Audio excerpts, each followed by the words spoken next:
ಎಲ್ಲರಿಗೂ ನಮಸ್ಕಾರ. ನನ್ನ ಹೆಸರು ಮೌಲ್ಯ. ನಾನು 6ನೇ ತರಗತಿಯಲ್ಲಿ ಓದುತ್ತಿದ್ದೇನೆ.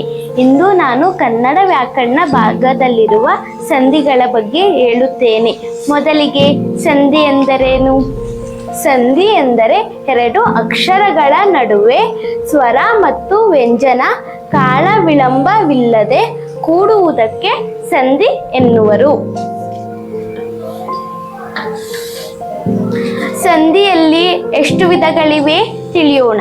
ಸಂಧಿಯಲ್ಲಿ 2 ವಿಧ. ಮೊದಲನೆಯದು ಕನ್ನಡ ಸಂಧಿ, ಎರಡನೆಯದು ಸಂಸ್ಕೃತ ಸಂಧಿ. ಮೊದಲಿಗೆ ಕನ್ನಡ ಸಂಧಿ ಎಂದರೇನು ನೋಡೋಣ. ಕನ್ನಡ ಸಂಧಿ ಎಂದರೆ ಕನ್ನಡ ಮತ್ತು ಸಂಸ್ಕೃತ ಪದಗಳು ಸೇರಿ ಆಗುವ ಸಂಧಿಯೇ ಕನ್ನಡ ಸಂಧಿ. ಸಂಸ್ಕೃತ ಸಂಧಿ ಎಂದರೆ ಸಂಸ್ಕೃತ ಪದಗಳು ಸೇರಿ ಆಗುವ ಸಂಧಿಯೇ ಸಂಸ್ಕೃತ ಸಂಧಿ.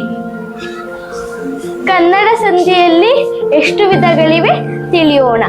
ಕನ್ನಡ ಸಂಧಿಯಲ್ಲಿ 3 ವಿಧ.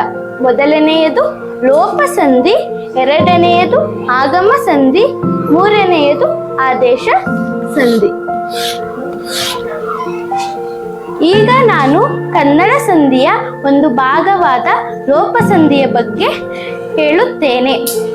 ಲೋಪ ಸಂಧಿ ಎಂದರೆ ಸ್ವರದ ಮುಂದೆ ಸ್ವರವು ಬಂದು ಸಂಧಿಯಾಗುವಾಗ ಪೂರ್ವಪದ ಕೊನೆ ಅಕ್ಷರವು ಲೋಪವಾದರೆ ಇದನ್ನು ಲೋಪಸಂಧಿ ಎನ್ನುವರು. ಲೋಪಸಂಧಿಗೆ ಉದಾಹರಣೆ: ಪೂರ್ವಪದ ಉತ್ತರ ಪದ ಸಂಧಿ ಕಾರ್ಯ. ಮೇಲಿಟ್ಟು, ಮೇಲೆ ಪ್ಲಸ್ ಇಟ್ಟು. ಮೇಲೆ ಪೂರ್ವಪದ, ಇಟ್ಟು ಉತ್ತರ ಪದ. ಪೂರ್ವ ಪದದಲ್ಲಿರುವ ಕೊನೆ ಅಕ್ಷರವು ಹೆ, ಉತ್ತರ ಪದದಲ್ಲಿರುವ ಮೊದಲನೇ ಅಕ್ಷರ ಹಿ. ಸಂಧಿ ಕಾರ್ಯದಲ್ಲಿ ಪೂರ್ವ ಪದದಲ್ಲಿರುವ ಕೊನೆ ಅಕ್ಷರವು ಹೆ ಬಿಟ್ಟು ಹೋದರೆ ಉತ್ತರ ಪದದಲ್ಲಿರುವ ಮೊದಲನೇ ಅಕ್ಷರ ಹಿ ಬರುತ್ತದೆ.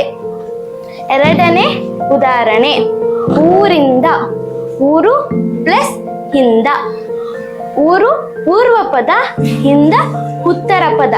ಸಂಧಿ ಕಾರ್ಯದಲ್ಲಿ ಪೂರ್ವ ಪದದಲ್ಲಿರುವ ಕೊನೆ ಅಕ್ಷರ ಉ ಬಿಟ್ಟು ಹೋದರೆ ಉತ್ತರ ಪದದಲ್ಲಿರುವ ಮೊದಲನೇ ಅಕ್ಷರ ಹಿ ಬರುತ್ತದೆ.